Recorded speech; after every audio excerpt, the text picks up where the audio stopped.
What's happening, people? My name is Goukigod and welcome to my gaming setup video for 2017. So if you didn't know, I have moved house recently. I moved from a 3-bedroom apartment into a huge 4-bedroom house, which is potentially going to be even bigger than that because we're doing some renovations. And that also explains my recent absence and why I didn't make videos recently.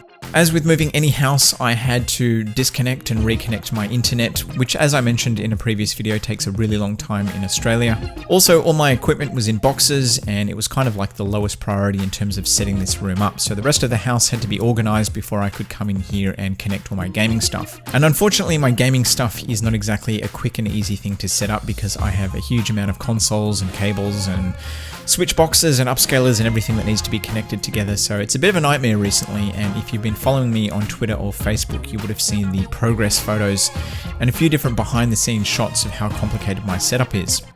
The last thing that caused a delay is that we're actually experiencing a pretty crazy heat wave in Australia at the moment. So 40-degree temperatures, crazy humidity, and unfortunately the air conditioning in my house, while very effective, doesn't actually make it upstairs because obviously hot air rises and science. So that's been a real bummer as well, and it just meant that I haven't really felt like doing anything. But the new room is here, it's set up, and I'm pretty happy with it. I might even go out on a limb and say that it's my favorite setup to date. The room itself is nice and light. There is a huge window that leads out to a balcony, and then there's a smaller window in the corner as well, so you're not short of light. Unfortunately, that does mean that it gets quite hot as well, but hopefully we can remedy that in the future with some aircon. On the plus side though, you can see some pretty amazing sunsets in here at dusk because the room faces west and you can see all the way out to the horizon.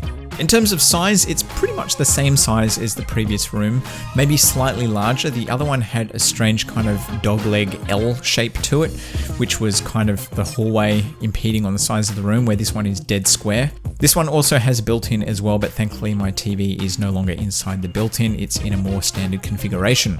Now I do have a couple of new additions to the room as well. Over Christmas time I got given a couple of light boxes which are really nice, and I've used them to display some of the press kits that I've got. These were previously just sitting on a shelf, as you may have seen from my last setup video, which wasn't ideal because they were gathering dust and they just didn't look all that nice. And I really wanted to show these off properly, so these have worked out really nice. I've got some new games as well. Obviously I bought a few games over the Christmas/holiday period for the PS4. I've also got some new Super Nintendo games as well. I even bought a new N64 game as well. I got Pilot Wings, which is still in the box, which is pretty damn rare for an N64 game. And I finally hung that Back to the Future poster, and I think that looks pretty cool now hanging on the wall because it was just sitting on the floor for ages. I've got a couple of posters as well, which you may remember from my last setup. So I've got a Battlefront one and a StarCraft one and a Jurassic Park one, which are kind of rolled up at the moment. I'm not really sure what I'm going to do with those, but hopefully I can hang them somewhere. But right now I think the room doesn't need them. So you may have remembered from the last setup, I had a huge entertainment unit, which is actually downstairs now in the living room with all my Blu-rays and DVDs and the DVD player the Blu-ray player all hooked up on that. So upstairs I've now got this really small one, which has limited how much stuff that I can have in drawers, which initially I thought was going to suck, but what it's actually meant is that I've had to move all my consoles out and put them on display in these little shelves, and now I've got a bunch of games out as well. So not only do I think this looks better, but it also means that I can access all these games much more quickly, and it's meant that I've been able to play things much more easily without having to dig around in dark drawers. It'll also make cleaning all the consoles much easier as well, because previously when they were underneath in the entertainment unit, it was really hard to get in there and dust. And it was also kind of hard to see them as well, and as a retro console, I think it's really important to actually see the console. It's not so important these days, you know, who cares what the PS4 or the 360 or the Xbox One or whatever looks like, because everyone's seen them. But a lot of the time with those retro consoles, people haven't seen them for ages and they have that real nostalgic appeal, so I think it's kind of important to show them off a bit more. Anyway, I'm really happy with that setup if you haven't noticed. The other thing that I've done, which is an improvement on the previous setup, is set up some audio paneling a little bit better. I'm still using the Peasant mattress, which is up against the wall, but I've mounted it on a piece of card now so that it sits flat. I've also added some acoustic paneling on the mirror next to me so that the audio doesn't bounce directly off the mirror and get echo. And I'm also going to add some acoustic paneling behind me as well to really complete the setup.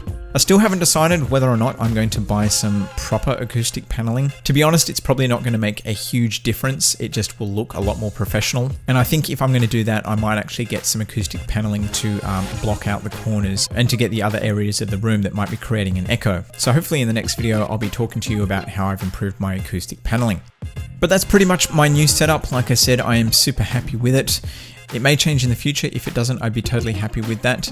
But as I mentioned in a previous video, the plan is to make a dedicated room, which is going to be technically downstairs in the basement. So there probably won't be a window, but the room itself will be a lot larger and hopefully a lot cooler as well.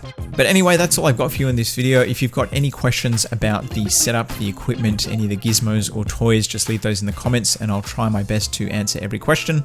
But other than that, I hope you guys have enjoyed this video. I want to thank you for watching, and I'm out.